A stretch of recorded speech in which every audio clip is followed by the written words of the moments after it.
नमस्कार, स्वागत है आप सभी का देवभूमि में। मैं हूं आपके साथ कृतिका। बुलेटिन की शुरुआत करेंगे बड़ी खबर के साथ। उत्तराखंड में नए जिला बनाने का मुद्दा एक बार फिर से गरमाया हुआ है। ये बड़ी खबर आपको बता रहे हैं। सीएम पुष्कर सिंह धामी ने नए जिले बनाने के संकेत दे दिए हैं। बीजेपी ने संगठन के लिहाज से अब बना दिए हैं 19 जिले, जिस पर सरकार भी जल्द ही नए जिले बनाने पर अब अपना फैसला ले सकती है। लंबे समय से चली आ रही है नए जिले बनाने की मांग। उत्तराखंड में नए जिले बनाने की मांग जो है लंबे समय से की जा रही है, लेकिन कांग्रेस हो या फिर बीजेपी, दोनों ही सरकारों ने नए जिले का मामला जो है ठंडे बस्ते में डाल रखा था। हालांकि मुख्यमंत्री पुष्कर सिंह धामी ने एक बार फिर से नए जिला बनाने की मांग पर विचार करने को कहा है और इसी को लेकर मुख्यमंत्री धामी की तरफ से बयान भी आया। मुख्यमंत्री पुष्कर सिंह धामी ने कहा कि नए जिलों की मांग काफी लंबे समय से की जा रही है। सरकार की जल्द ही इस पर विचार करेगी कि प्रदेश में कहां-कहां पुनर्गठन हो सकता है, वास्तव में कहां नए जिले की आवश्यकता है। इस बारे में सभी जनप्रतिनिधियों से भी बात की जाएगी और इस दिशा में चर्चा करके आगे बढ़ाया जाएगा।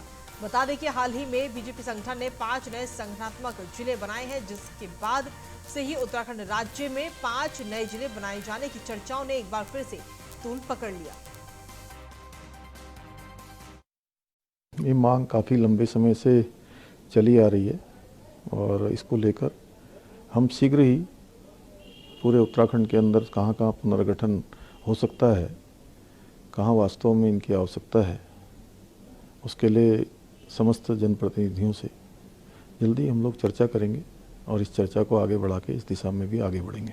ये मांग काफ़ी लंबे समय से चली आ रही है और इसको लेकर हम शीघ्र ही पूरे उत्तराखंड के अंदर कहाँ कहाँ पुनर्गठन हो सकता है, कहाँ वास्तव में इनकी आवश्यकता है, उसके लिए समस्त जनप्रतिनिधियों से जल्दी हम लोग चर्चा करेंगे और इस चर्चा को आगे बढ़ा के इस दिशा में भी आगे बढ़ेंगे।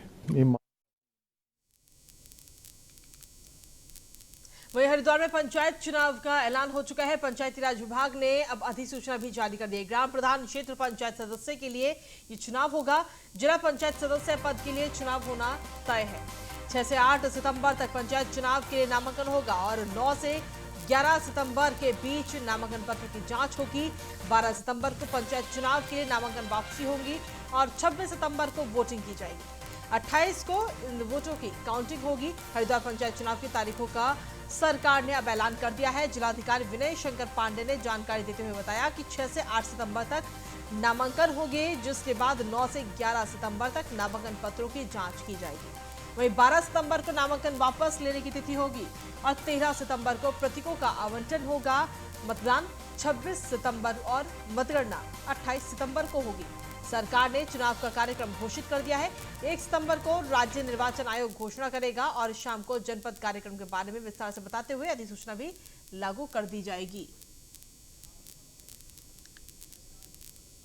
तो आपको बता दें कि हरिद्वार पंचायत चुनाव का ऐलान किया गया है। 6 से 8 सितंबर तक नामांकन किया जाएगा और 9 से 11 सितंबर के बीच में नामांकन पत्रों की जांच की जाएगी।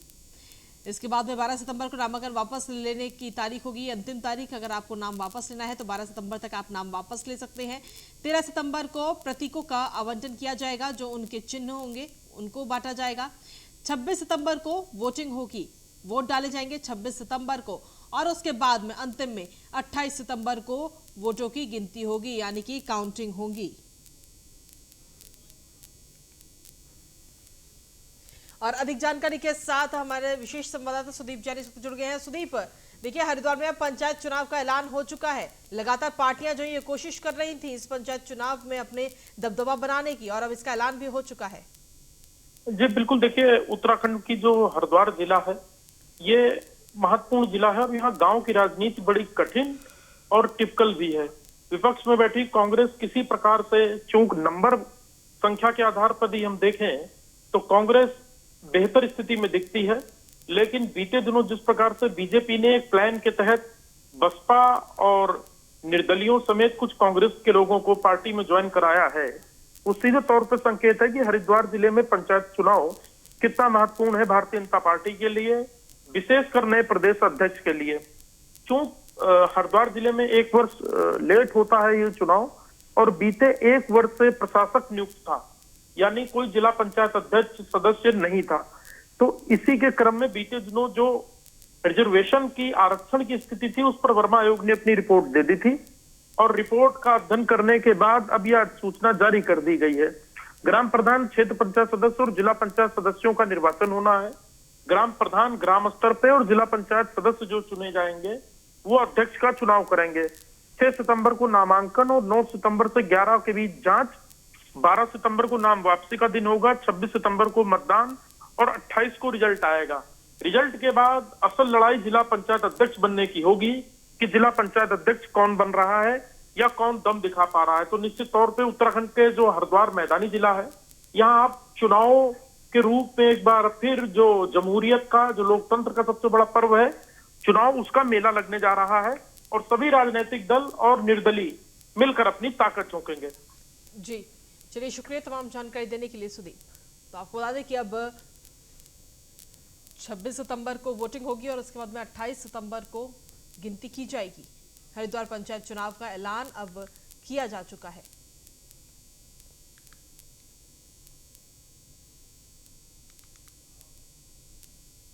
और इसी के साथ खबरों में आगे बढ़ेंगे देहरादून से अगली खबर, जहां पर UK SSC paper leak case में 30वीं गिरफ्तारी की गई है। एसटीएफ ने फिरोज हैदर को गोवा से अरेस्ट किया है। फिरोज हैदर लखनऊ से हल्द्वानी पेपर्स को लेकर आता था। नकल माफिया केंद्रपाल से संपर्क में था फिरोज हैदर और लखनऊ का रहने वाला है फिरोज हैदर, जिसे फिलहाल गोवा से गिरफ्तार कर लिया गया है। उत्तराखंड अधीनस्थ सेवा चयन आयोग पेपर लीक केस में उत्तराखंड एसटीएफ को अब एक और सफलता हाथ लग गई है। उत्तराखंड एसटीएफ ने पेपर लीक केस में 30वीं गिरफ्तारी की है और 30वें आरोपी को गोवा से गिरफ्तार किया गया। आरोपी का नाम फिरोज हैदर है, जो उत्तर प्रदेश के नकल माफिया गिरोह से जुड़ा हुआ था।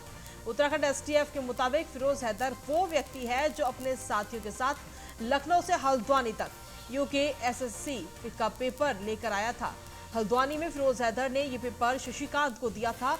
उत्तराखंड एसटीएफ की पूछताछ में सामने आया कि फिरोज हैदर का यूपी के नकल माफिया केंद्रपाल के पास धामपुर में आना जाना था। उत्तराखंड एसटीएफ की जांच में इस बात की पुष्टि भी हुई कि फिरोज हैदर काफी समय से केंद्रपाल के संपर्क में था।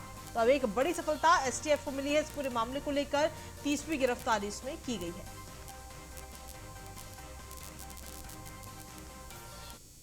एसटीएफ ने 30वीं गिरफ्तारी की। जैसा मैं पहले भी कह चुका हूं कि कुल मिलाकर के जितने माफिया थे किसी तरह मिलकर के प्रिंटिंग प्रेस से पेपर लीक कराते थे और फिर वो पेपर लीक जो है 4-5 बड़े जो कह सकते हैं जिसमें बड़े अभियुक्त हैं, बड़े गैंगस्टर हैं, माफिया, उनके पास जाता था और वो विभिन्न बच्चों को इकट्ठा करके लाके उनको बेचते थे। तो ये जो शशिकांत जो भी लास्ट में अरेस्ट हुआ है उसको पेपर इसने उपलब्ध कराए थे, ये इसकी भूमिका है। और मैं पहले भी कह चुका हूँ कि एसटीएफ हमारी पूरी पारदर्शिता से लगी है और उसकी एक बहुत बड़ी उपलब्धि है आज हमारी।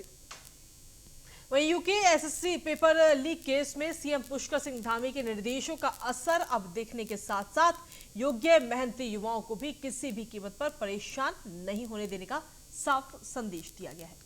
राज्य आंदोलनकारी रविंद्र जुगरान के नेतृत्व में युवा अभ्यर्थियों ने मुख्यमंत्री से मुलाकात कर अपना दर्द उनके सामने रखा। मुख्यमंत्री ने इस दौरान साफ कहा कि मेहनती अभ्यर्थियों के लिए सरकार रास्ता निकालने जा रही है।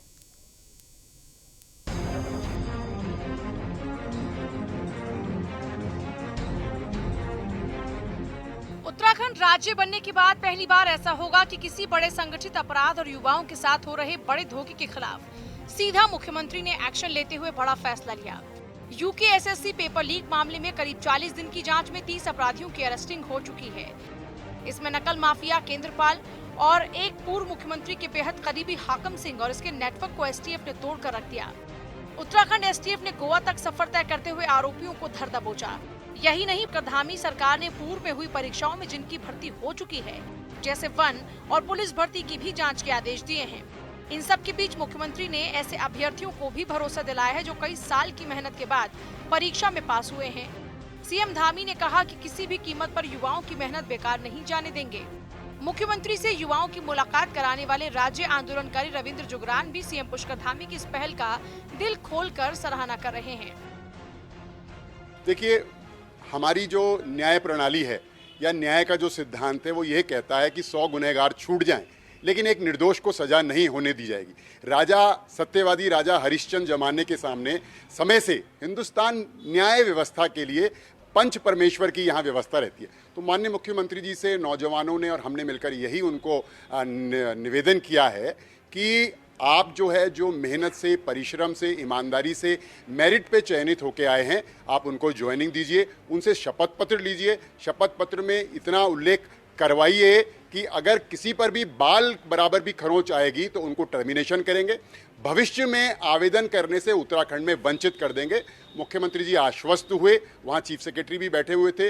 मुख्यमंत्री जी ने यही कहा कि अभी हम परीक्षण करा रहे हैं, निश्चित रूप में न्याय सबके साथ होगा और जो मेरिटोरियस स्टूडेंट्स हैं उनको ज्वाइनिंग देने पर विचार जरूर करेगी सरकार और उनके साथ अन्याय नहीं होने दिया जाएगा। मुख्यमंत्री कहते हैं कि ये एक बड़ा गोरख धंधा है जिसकी सफाई करते हुए सरकार एक बड़ी कार्रवाई कर रही है। एक बड़ा संदेश माफियाओं में देना शुरू हो गया है। योग्य युवाओं की अनदेखी नहीं होगी।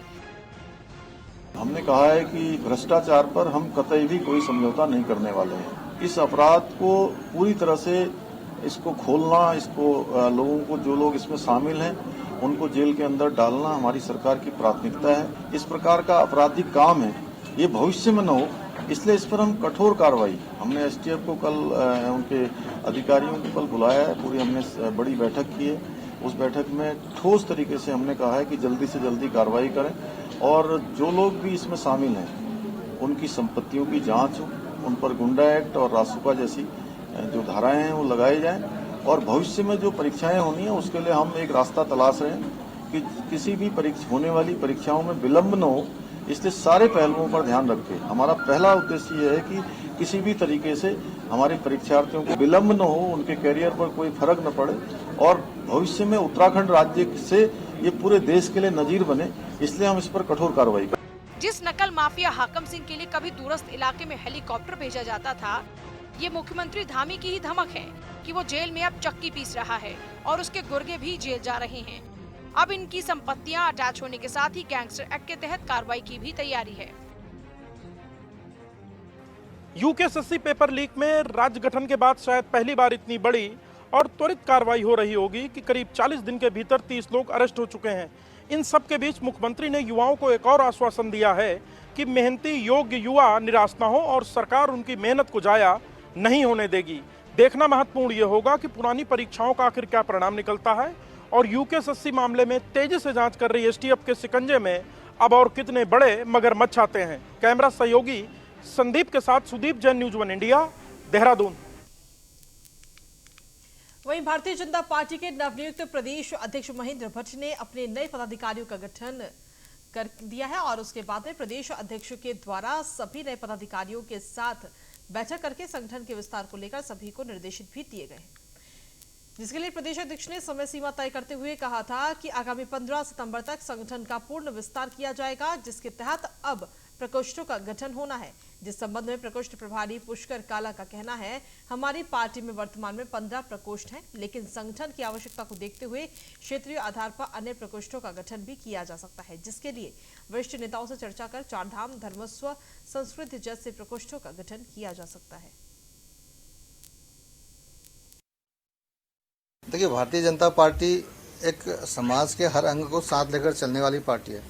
पार्टी सर्वव्यापी बने, सर्वस्पर्शी बने, उसके लिए पहले तो हमारे मोर्चे हैं 7, फिर हमारे 17 प्रकोष्ठ हैं और आवश्यकता अगर हमको रही प्रदेश के अंदर, हम 2 या 3 मोर्चे ऐसे गठित कर सकते हैं जिनका यहाँ पर गठित किया जाना अनिवार्य होगा या आवश्यक होगा। तो हम पूरी पार्टी लग करके अपने वरिष्ठ नेताओं के साथ बात करके तुरंत ही इसमें सभी मोर्चों का प्रदेश स्तर पर गठन करेंगे। देखिए, भारतीय जनता पार्टी और वहीं इसी के साथ चलिए खबरों में आगे बढ़ते हैं। केंद्रीय रक्षा राज्य मंत्री अजय भट्ट रुद्रपुर पहुंचे और इस दौरान उन्होंने जहरीली गैस के संपर्क में आए लोगों और अधिकारियों से मुलाकात कर उनका हालचाल भी जाना। इसके बाद अजय भट्ट ने सिरसा मोड़ पर हुए हादसे में घायल मरीजों से भी मुलाकात कर स्वास्थ्य विभाग के अधिकारियों को आवश्यक दिशा निर्देश दिए। इस दौरान उन्होंने स्वास्थ्य विभाग के अधिकारियों को इलाज में किसी भी तरह की लापरवाही नहीं बरतने के निर्देश दिए।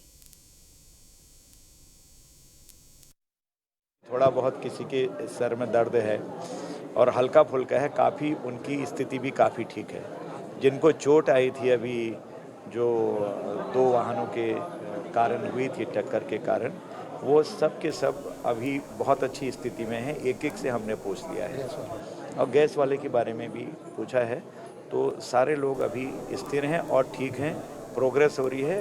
कुछ लोगों को उत्तराखंड में आईएएस और पीसीएस अधिकारियों के विभागों में फेरबदल किया गया है। 13 आईएएस और 8 पीसीएस अफसरों के विभागों में फेरबदल हुआ है। बंशीधर तिवारी उत्तराखंड के नए सूचना महानिदेशक बनाए गए हैं। अपर मुख्य सचिव आनंद वर्धन से राजस्व विभाग हटा लिया गया है। वहीं 13 आईएएस और 8 पीसीएस अफसरों के विभागों में ये फेरबदल इस वक्त किया गया है। ये बड़ी खबर आपको बता रहे हैं। और साथ ही बंशीधर तिवारी को उत्तराखंड का नया सूचना महानिदेशक बनाया गया है। अपर मुख्य सचिव आनंद वर्धन से भी राजस्व विभाग हटा लिया गया है। उनके पास अब ये जिम्मेदारी नहीं है। सचिव शैलेश बगोली से कृषि एवं किसान की जिम्मेदारी ली गई। और साथ ही आपको बता दें कि क्या कुछ फेरबदल हुआ है। सचिन कुर्वे से नागरिक आपूर्ति विभाग हटाया गया है।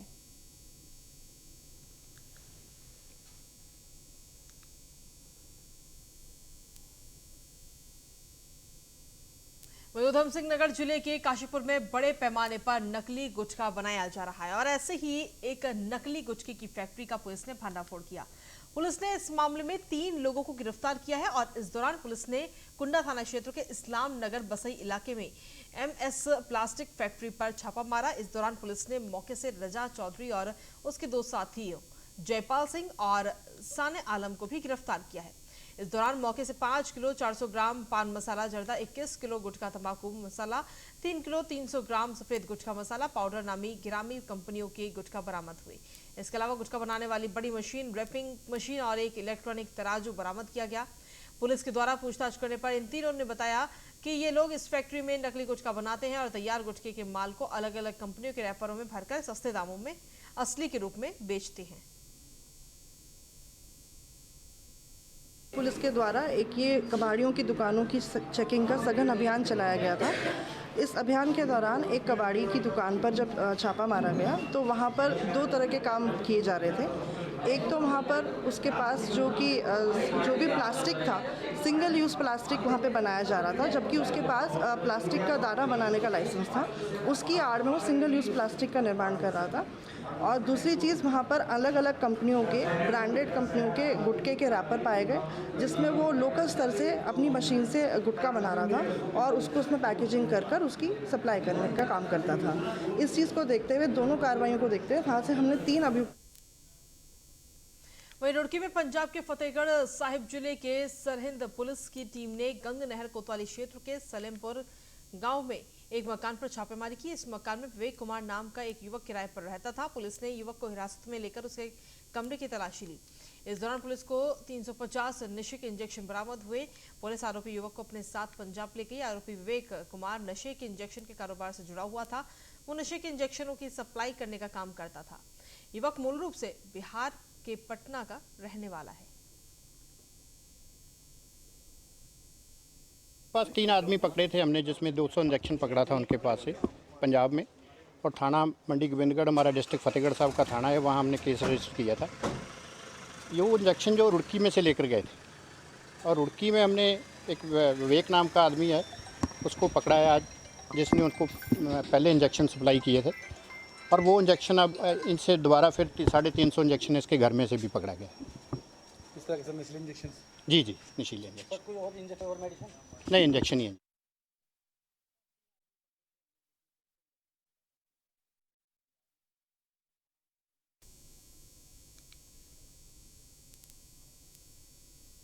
वहीं बाहरी प्राचार्य की नियुक्ति के विरोध में मसूरी एमपीजी कॉलेज के छात्रों ने प्रदर्शन शुरू कर दिया है। उनका कहना है बाहरी व्यक्ति को मसूरी एमपीजी कॉलेज का प्राचार्य बनाया जा रहा है, जो बर्दाश्त नहीं किया जाएगा। साथ ही उन्होंने कहा कि पालिका अध्यक्ष अनुज गुप्ता कॉलेज प्रबंधन के अध्यक्ष हैं, इसलिए वो अपने खास रिश्तेदार को कॉलेज का प्राचार्य बना रहे हैं।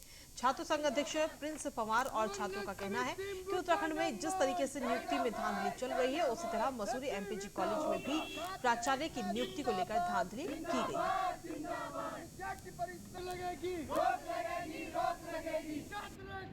दुर्भाग्यपूर्ण है कि मसूरी में एक लौता उच्च शिक्षा विद्यालय है और उसमें अनेकों चीज़ अभी सुधार के लिए बची हुई हैं। परंतु जब जब यहाँ पे कुछ नई चीज़ आती है तो उसमें धांधलेबाजी का नाम जरूर आता है। जैसे यहाँ पर अभी आया है कि नवनियुक्त प्रिंसिपल यहाँ पर आने वाले हैं, उनका चयन हो चुका है, परंतु किस आधार पर।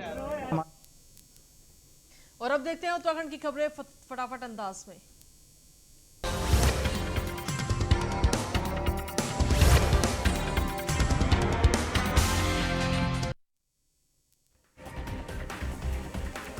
नगर पंचायत कार्यालय दिनेशपुर के सभागार में बीजेपी के नवनिर्वाचित प्रदेश महामंत्री राजेंद्र सिंह बिष्ट और प्रदेश मंत्री विकास शर्मा का कार्यकर्ताओं ने जोरदार स्वागत किया। स्वागत कार्यक्रम में पूर्व कैबिनेट मंत्री अरविंद पांडे समेत कई बीजेपी नेता और कार्यकर्ता मौजूद रहे। बाजपुर में उत्तराखंड आशा हेल्थ वर्कर्स यूनियन से जुड़ी आशा वर्कर्स ने बाजपुर के सामुदायिक स्वास्थ्य केंद्र में धरना प्रदर्शन किया। इस दौरान आशा वर्कर्स ने मुख्यमंत्री पुष्कर सिंह धामी से जल्द मांग पूरी किए जाने की अपील की।